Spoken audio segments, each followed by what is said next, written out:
Hey Chiefs Kingdom, Harrison Graham here from Chat Sports. We launched our Chiefs YouTube channel less than 2 months ago. The Chiefs keep balling out. I want to keep making videos, several a week. Got to get us to 400 subs on that channel by midnight. Help us bring in the new year by celebrating the Chiefs. Get us to 400 subscribers. We're at like 353 last time I checked. So if only 50 of you subscribe, we'll get to 400. I want to give you guys the best videos and content throughout this playoff run. Chatsports.com/Chiefs. Go to that link, subscribe right now, and let's get in today's Chiefs rumors and news.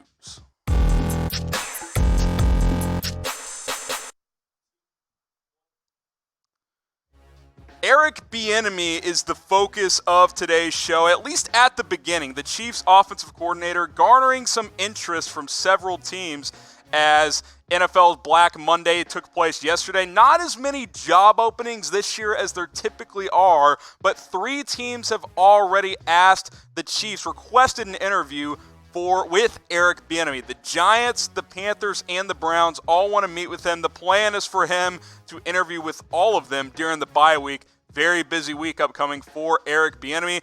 Andy Reid on several occasions throughout the season and as recently as yesterday continues to back Bieniemy as a head coaching candidate. This was the quote from Reid. "This guy's a phenomenal coach," is what they're looking at when he was asked about what teams see in Bieniemy. "We'd all miss him, but they, our team, would all stand up and tell you what he's all about. He is a leader of men. He's going to shoot you straight, honest, and then they all know and respect his mind." He also talked about how Bieniemy, when they do their game planning during the week, Andy Reid comes up with over 200 plays for that week's game plan. Bieniemy memorizes all of them for Sunday. This guy's got an offensive mind. He's a true up-and-comer. He's paid his dues. It's time for Eric Bieniemy to be a head coach. I truly believe that. Let's support EB. We'd love to keep EB in Kansas City, but it's time. He's earned this opportunity. Type KC if you believe Eric Bieniemy deserves to be an NFL head coach. I'm typing mine in the comments section. I expect to see hundreds of KCs. We love EB. Hopefully he'll stay throughout the playoff run. I think he would. And then best of luck in 2020 to his next job. I think he has deserved that opportunity. Now, here are some possible destinations for Eric Bieniemy. These are the 3 teams that have requested interviews: Panthers, Giants, Browns. And I actually think Carolina makes the most sense because Cam Newton is a similar type of quarterback to Patrick Mahomes, and I think he is going to be back in Carolina next year. So I think they make the most sense. Maybe Cleveland. The Giants, I think he's more of a secondary candidate for them, so I don't think that makes a ton of sense. I think Matt Rule is their top guy there. Cleveland, who knows? I don't know who they're going to end up hiring. I mean, hell, they hired Freddie Kitchens last year, so we'll see what happens there. Obviously, Dallas is a job that'll most likely open up soon. They're kind of taking their sweet old time here. But Andy Reid's assistants, look, 10 of them over the years have become NFL head coaches, including these 4 guys who are current head coaches. John Harbaugh with the Ravens coached under Andy Reid. Doug Peterson with Philadelphia, he's won a Super Bowl, as did Harbaugh. Sean McDermott has the Bills back in the playoffs for the 2nd time in 3 years. Not a great year for Matt Nagy and the Bears, but this time last year they were feeling great about that hire, and let's be honest, that's more about Mitch Trubisky than Matt Nagy. Obviously, Pat Shurmur just got fired, but he's another Andy Reid assistant that went on to become an NFL head coach. Now, question for you guys, will Eric Bieniemy be an NFL head coach next season? Type Y for yes, type N for no. I don't know, man. There's just not as many openings. To me, it feels like Carolina or bust. I think Carolina makes the most sense, but if it's not there, I think he'll be back with the Chiefs. But you might get hit with the YouTube ad break here. This will be the pinned comment. Reply to the comment. Will Eric Bieniemy be an NFL head coach next season? Type Y for yes, type N for no. By the time you answer, the video will be back and rolling. Juan Thornhill, some bad news here. Guys, he's out for the year. Tore his ACL in Week 17 against the Chargers. Didn't look good at the time when his leg was all wrapped up after the game. It was pretty obvious what had happened. MRI confirmed that yesterday. Ends what was, look, terrific season. I know my guy Tom Downey here at Chat Sports is still whining about how the Cowboys took defensive tackle Tristan Hill over Juan Thornhill. Dallas could certainly have used him this year. Now, next man up. I mean, that's the mentality in the NFL, right? All good teams deal with major injuries. The Chiefs have had a lot of them this year, mostly healthy come playoff time, but Juan Thornhill will not play for the rest of this season. Great rookie year. 3 picks, 5 PBUs, had a pick 6 as well, 57 tackles. Steve Spagnuolo did a really good job with him in this secondary and has done a great job with this secondary as a whole. I think this is what the depth chart looks like heading into the playoffs, because some of you guys will probably say, Kendall Fuller at free safety, what are you talking about? He's a nickelback, he's a cornerback. No, he's not. If you've watched in recent weeks, he is essentially a safety now, and with Juan Thornhill getting hurt, he will get the bulk of reps at safety, I believe. Sorensen will certainly play back there some, but they've been using him at nickel a lot and blitzing him a lot, almost as an extra linebacker. Warden Breeland's still on the outside, and we know what Tyrann Mathieu does, the Honey Badger. That guy's having an all-pro type of season. He's been terrific. But Fuller, look for a guy like Armani Watts to step up and get some snaps as well. But certainly Juan Thornhill, we're wishing him the best. Tough way to end what was an absolutely fantastic rookie season. So join me in wishing Juan Thornhill, sending some good vibes his way. Type JT.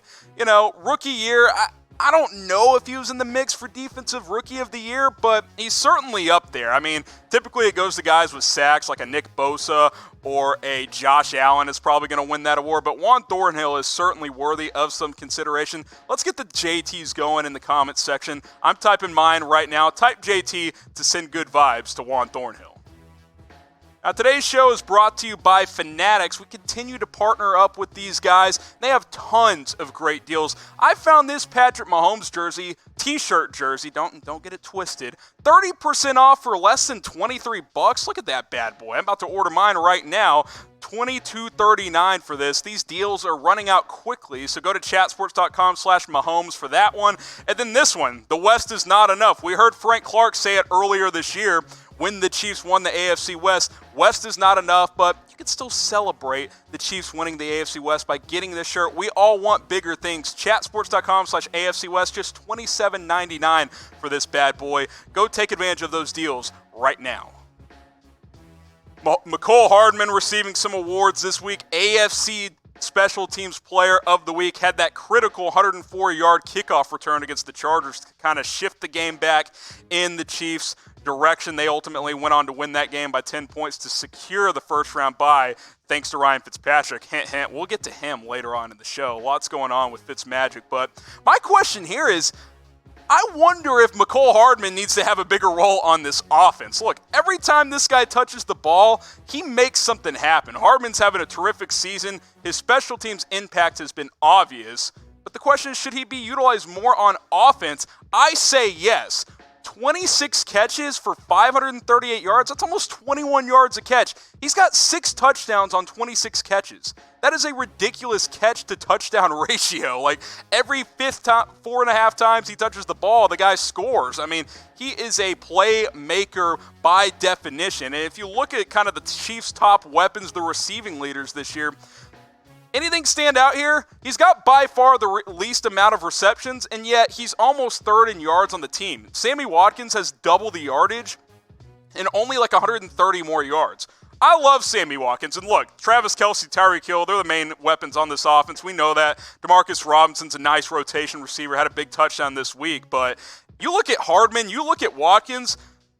Watkins has 3 touchdowns this year. They were all in week 1.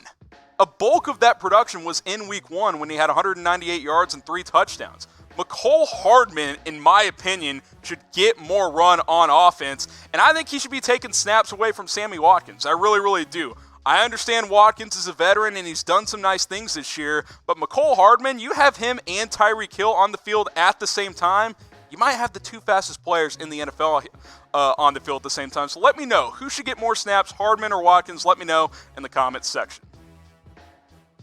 Okay, 2020 schedule notes here for you guys watching. Look, I don't want to skip over the playoffs. We all know what we're gearing up for, a fantastic playoff run, hopefully, in the coming weeks. But the NFL did release every single team's home and away opponents, not the week-by-week schedule. We don't know who the Chiefs are playing, when they're playing. We know who they're playing and who they're playing at home and on the road. We don't know when they're playing. For example, I don't know who the Chiefs' Week 5 opponent is, so I can't break down weeks 1 through 17, but we do know this. The Chiefs play the NFC South this year and the AFC East this year. They'll play their division opponents twice. You guys know. If you don't know, the NFL schedule process is very simple. You rotate divisions, both NFC and AFC, And then in the Chiefs' case, they got first place in their division, so they play all the first place teams in the AFC, plus they play their division opponents twice. That adds up to 16 games. Not very complicated, but let's look at the home games and then the road games here in a second. The Denver Broncos, the Raiders, and the Chargers, obviously they're going to play them at home and on the road.